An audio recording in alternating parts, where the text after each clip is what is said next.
ఇప్పటిదాకా ఒక లెక్క, ఇక నుంచి మరో లెక్క, ఇక చూసుకుందాం అని అంటున్నారు వైసీపీ అధినేత జగన్. 2 ఏళ్లు పూర్తయింది, ఇక సాకులు చెప్పి తప్పించుకోలేరు. హామీలు అమలు చేస్తే సరి, లేదంటే సినిమా చూపిస్తా అంటున్నారు. ప్రత్యేక కార్యాచరణతో ప్రజల్లోకి వచ్చేందుకు సిద్ధమయ్యారు. ఇంతకీ జగన్ యాక్షన్ ప్లాన్ ఏంటి? కూటమి ప్రభుత్వంతో పోరాటానికి జగన్ ఎంచుకున్న అస్త్రాలేంటి? ఎన్నికల హామీల అమలులో వైఫల్యాలు, ప్రజా సమస్యలే అస్త్రాలుగా కూటమి సర్కార్పై అమీతుమీ తేల్చుకోవడానికి జగన్ సిద్ధమయ్యారు. ఇప్పటి వరకు పార్టీ బలోపేతం, కమిటీల నియామకాలు, అంతర్గత సమీక్షలపై దృష్టి పెట్టిన జగన్ ఇకపై ప్రజా సమస్యలపై పోరాటమే ఎజెండాగా అడుగులు వేస్తున్నారు. కూటమి ప్రభుత్వ 2 ఏళ్ల పాలనా వైఫల్యాన్ని నిలదీసేందుకు భారీ యాక్షన్ ప్లాన్ సిద్ధం చేశారు వైసీపీ అధినేత. కూటమి 2 ఏళ్ల పాలనతో ప్రజల్లో అసంతృప్తి పెరిగిందని జగన్ భావిస్తున్నారు.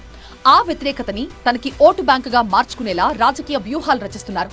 కేవలం ప్రెస్ మీట్లకే పరిమితం కాకుండా రాష్ట్ర వ్యాప్తంగా పర్యటించడమే కాకుండా స్థానిక పరిస్థితులపై ప్రభుత్వాన్ని ఇరకాటంలో పెట్టేలా జగన్ అడుగులు వేస్తున్నట్టుగా తెలుస్తోంది.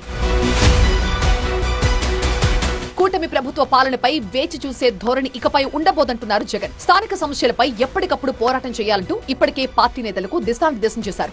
అందులో భాగంగా నియోజకవర్గాల వారీగా సమస్యల్ని గుర్తించి ప్రజా ఉద్యమాలకి అడుగులు వేసేలా ప్రణాళికలు రెడీ చేస్తున్నారు.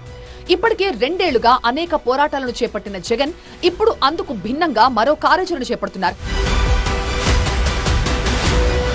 కూటమి నేతలు చెప్పిన సూపర్ 6 హామీలనే ప్రధాన ఆయుధాలుగా సిద్ధం చేసుకుంటోంది వైసీపీ. 2 ఏళ్లు గడుస్తున్నా పథకాలు అమలు చేయలేదని వైసీపీ ఆరోపిస్తోంది. గత ప్రభుత్వంపై ఆరోపణలు, బడ్జెట్ లేదనే సాకులతోనే కూటమి ప్రభుత్వం నెట్టుకొస్తుందంటూ ఇప్పటికీ వైసీపీ విమర్శిస్తోంది. నెలకి 1500 ఆడబిడ్డ నిధి, నిరుద్యోగ భృతి, ఇళ్ల స్థలాలు, రాజధాని లాంటి అంశాలపై ప్రజా ఉద్యమాలు చేపట్టేందుకు వైసీపీ సిద్ధమవుతోంది. గ్రామ స్థాయి నుంచి రాష్ట్ర స్థాయి వరకు నిరసనల పరంపర కొనసాగించాలని వైసీపీ ప్లాన్ చేస్తోంది. జిల్లాల్లో పర్యటిస్తూ ఆయా ప్రాంతాల్లో సమస్యలపై జగన్ స్వయంగా ఆందోళనలు చేపట్టబోతున్నారు. దీనికి సంబంధించిన రూట్ మ్యాప్, యాక్షన్ ప్లాన్ కూడా సిద్ధమవుతోందట.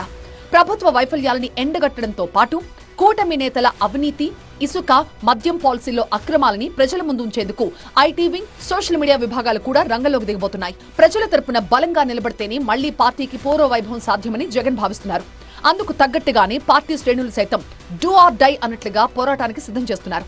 జగన్ వేయబోతున్న అడుగులు ఆంధ్రప్రదేశ్ రాజకీయాల్లో ఎలాంటి సంచలనాలకు దారితీస్తాయో, వైసీపీకి ఏ మేరకు కలిసొస్తాయో చూడాలి మరి.